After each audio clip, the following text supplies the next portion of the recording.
కొత్త ఉపరాష్ట్రపతి ఎన్నికకు రూట్ క్లియర్ అవుతోంది. ధన్ఖడ్ రాజీనామా చేయడం, రాష్ట్రపతి ఆమోదించడం, హోంశాఖ నోటిఫికేషన్ ఇవ్వడం చకచకా జరిగిపోయాయి. నెలలోపు ఎన్నిక నిర్వహించాలని ఎన్నికల సంఘాన్ని హోంశాఖ కోరినట్టు తెలుస్తోంది.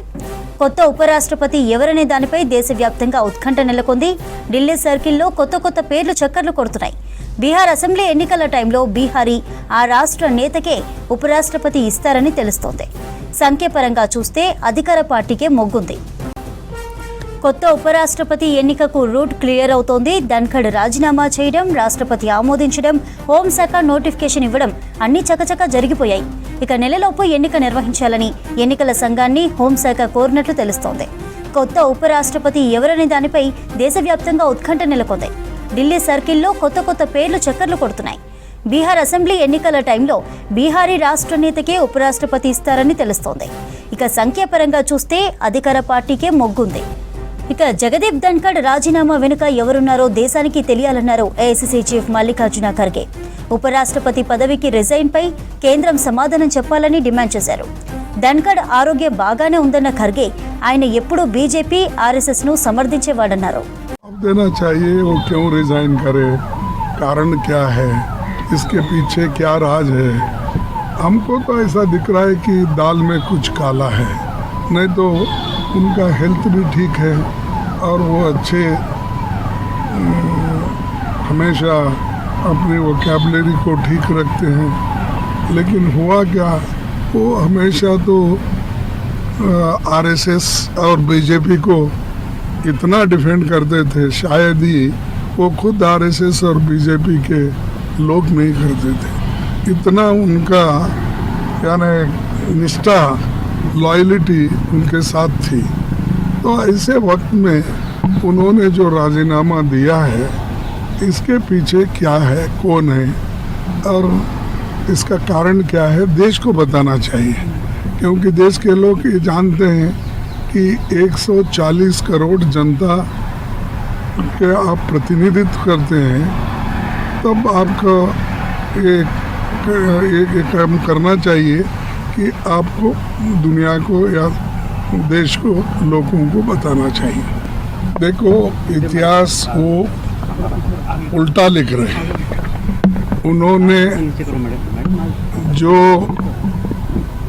सही इतिहास है, जो खुद जवाहरलाल नेहरू जी ने भी जो डिस्कवरी ऑफ इंडिया ऐसा बहुत बड़ा ग्रंथ लिखा, उन्होंने इतिहास लिखा, उसको भी वो नकारते हैं। और हमारे जितने भी यूनिवर्सिटी में प्रोफेसर्स हैं हिस्ट्री के, उनके बातों को भी वो नकारते हैं। కొత్త ఉపరాష్ట్రపతి ఎన్నికకు రూట్ క్లియర్ అవుతోంది. ధన్ఖడ్ రాజీనామా చేయడం, రాష్ట్రపతి ఆమోదించడం, హోంశాఖ నోటిఫికేషన్ ఇవ్వడం అన్నీ చకచకా జరిగిపోయాయి. ఇక నెలలోపు ఎన్నిక నిర్వహించాలని ఎన్నికల సంఘాన్ని హోంశాఖ కోరినట్లు తెలుస్తోంది. కొత్త ఉపరాష్ట్రపతి ఎవరనే దానిపై దేశవ్యాప్తంగా ఉత్కంఠ నెలకొంది. ఢిల్లీ సర్కిల్లో కొత్త పేర్లు చక్కర్లు కొడుతున్నాయి. బీహార్ అసెంబ్లీ ఎన్నికల టైంలో బీహారీ రాష్ట్ర నేతకే ఉపరాష్ట్రపతి ఇస్తారని తెలుస్తోంది. ఇక సంఖ్యాపరంగా చూస్తే అధికార పార్టీకే మొగ్గు ఉంది. రైట్, అప్డేట్స్ తెలుసుకుందాం. మదర్ లైవ్ లో ఉన్నారు. మదర్, ఏంటి అప్డేట్స్? అధికార పక్షానికే ఉపరాష్ట్రపతి పదవి అనేది కూడా లాంఛనమే. ఎందుకంటే సంఖ్యాబలం పూర్తి స్థాయిలో ఉంది. 426 సంఖ్యాబలం ఉంది ఎన్డీఏ కూటమికి.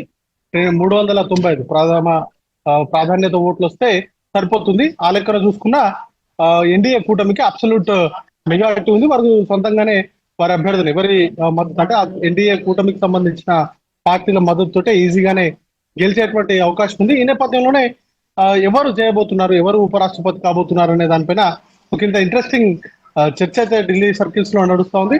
కొన్ని పేర్లు కూడా తెరపైకి వస్తున్నాయి. ఇప్పటికే ధన్ఖడ్ రాజీనామా చేయడం, ఆ రాజీనామాను రాష్ట్రపతి యాక్సెప్ట్ చేయడము, ఆ తర్వాత కేంద్ర హోంశాఖ కూడా ఎలక్షన్ కి సంబంధించి నిర్వహించాల్సిందిగా ఒక విజ్ఞప్తి చేయడం, ఇవన్నీ కూడా చకచక జరిగిపోయాయి.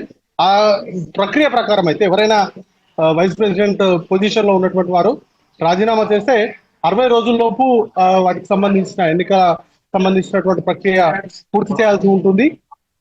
భారత సిటిజన్ అయి ఉండాల్సి ఉంటుంది. దాంతో పాటు 35 years ఏజ్, మినిమం ఏజ్ అనేది కూడా ఉంటుంది. ఇక వారిని బలపరుస్తూ సుమారు ఆల్మోస్ట్ ఒక 20 మందికి పై ఎంపీలు సంతకాలు చేయాల్సి ఉంటుంది. ఇవన్నీ కూడా ఒక ఎన్నికలకు సంబంధించినటువంటి ప్రొసీజర్. బట్ అవన్నీ కూడా పూర్తి స్థాయిలో, ఎందుకంటే ఎన్డీఏ కూటమికి సంబంధించి ఎవరినైనా అభ్యర్థిగా ఫైనల్ చేస్తే వాటికి సంబంధించినటువంటి ఎన్నికలకు సంబంధించిన ప్రక్రియ అంతా కూడా చాలా ఈజీగానే జరిగేటువంటి అవకాశం ఉంటుంది. ఓటింగ్ వరకు కూడా అంటే వాళ్ళకి అబ్సల్యూట్ మెజారిటీ ఉన్న నేపథ్యంలో వాటికి సంబంధించినటువంటి ఎలాంటి ఇబ్బందులు అయితే ఎదుర్కోవు. అయితే కొన్ని పేర్లు కొత్తగా తెరపైకి వచ్చాయి. ప్రస్తుతం డిప్యూటీ చైర్పర్సన్ గా ఉన్నటువంటి హరివంశ్ నారాయణ, ఆయన జేడీయూకి సంబంధించినటువంటి కీలక నేత, ఆయనకి ఇస్తారా, లేకపోతే బీహార్ ఎన్నికలను దృష్టిలో ఉంచుకొని అదే జేడీయూకి సంబంధించిన మరొక కీలక నేత, బీహార్ సంబంధించినటువంటి ముఖ్యమంత్రి నితీష్ కుమార్ పేరు కూడా బలంగా తెరపైకి వస్తుంది. ఆయన పేరు కూడా పరిశీలిస్తున్నట్టుగా సమాచారం ఉంది. ఒకవేళ నితీష్ కుమార్ కనుక ఇచ్చినట్లయితే ప్రస్తుతం డిప్యూటీ చైర్పర్సన్ గా ఉన్నటువంటి హరివంశ్ నారాయణ కూడా రాజీనామా చేయాల్సి ఉంటుంది. ఒకే పార్టీకి సంబంధించిన ఇద్దరు నేతల్ని డిప్యూటీ చైర్మన్ గా కొనసాగిస్తారా, లేకపోతే ఆ ప్లేస్ లో కొత్త వారిని తీసుకొస్తారా అనే దానిపైన కూడా స్పష్టత రావాల్సి ఉంటుంది. అయితే నిన్న ఒక కీలక పరిణామం కూడా చోటు చేసుకుంది. ధన్కడ్ రాజీనామా చేసిన తర్వాత హరివంశ్ నారాయణ నిన్న రాష్ట్రపతిని కూడా ప్రత్యేకంగా కలిశారు. దాంతో కొన్ని ఊహాగానాలు కూడా చక్కర్లు కొడుతున్నాయి. నెక్స్ట్ వైస్ ప్రెసిడెంట్ గా హరివంశ్ నారాయణ చేయబోతున్నారు అనేటువంటి ప్రచారం కూడా పొలిటికల్ సర్కిల్స్ లో జరిగింది. అయితే బీహార్ ఎన్నికలను దృష్టిలో ఉంచుకొని నితీష్ కుమార్ నే బీహార్ నుంచి ఢిల్లీకి తీసుకొచ్చేటువంటి ప్రయత్నాలు జరుగుతా ఉంది, ప్రచారం జరుగుతా ఉంది. ఆయనే చేస్తారా, లేకపోతే నడ్డా పేరు కూడా చాలా బలంగా వినపడతా ఉంది. ప్రస్తుతం ఆయన హెల్త్ మినిస్టర్ గా ఉన్నారు. దాంతో పాటు ఫెర్టిలైజర్ సంబంధించినటువంటి శాఖ కూడా ఆయన దగ్గరే ఉంది. బీజేపీ జాతీయ అధ్యక్షుడిగా కొనసాగుతున్నారు. వారిని ఉపరాష్ట్రపతి చేసేటువంటి అవకాశాలు ఉన్నట్టు కూడా చర్చ నడుస్తోంది. ఇంకా మరొక ఇంట్రెస్టింగ్ పేరు, ముఖ్యంగా కాంగ్రెస్ పార్టీకి సంబంధించిన ఎంపీ శశి థరూర్, ఆయన పేరు కూడా ప్రచారంలో ఉంది. అయితే ఆ మేరకు ఎన్డీఏ నిర్ణయం తీసుకుంటుంది. ఎందుకంటే కాంగ్రెస్ పార్టీకి సంబంధించిన నేతను వైస్ ప్రెసిడెంట్ ని చేస్తారా అనేటువంటి క్వశ్చన్స్ కూడా ఉన్నాయి. సో ఓవరాల్ గా పొలిటికల్ సర్కిల్స్ లో మాత్రం ఈ 4 పేర్లు చాలా బలంగా ప్రచారంలో జరుగుతున్నాయి. చూడాల్సి ఉంటుంది. ఎన్నికల సంఘం నోటిఫికేషన్ ఇచ్చిన తర్వాత పూర్తి స్థాయిలో ఎన్డీఏకి సంబంధించినటువంటి మిత్రపక్షంగా ఉన్నటువంటి రాజకీయ పార్టీలకే ఆ పదవి వరించేటువంటి అవకాశాలు ఉన్నాయి. దాంట్లో జేడీయూకి ఇస్తారా, లేకపోతే టీడీపీ నేతలకు ఎవరికైనా ఇస్తారా అనేది కూడా చూడాల్సి ఉంటుంది. ఇటీవల గవర్నర్లకు సంబంధించినటువంటి భర్తీలో కూడా టీడీపీకి సంబంధించిన కీలక నేత అశోక్ గజపతి రాజుకి గవర్నర్ చేశారు. ఇప్పుడు ఉపరాష్ట్రపతికి సంబంధించినటువంటి అంశం తెరపైకి వచ్చినటువంటి నేపథ్యంలో ఈ అంశాలను కూడా పరిగణలోకి తీసుకుంటున్నారు.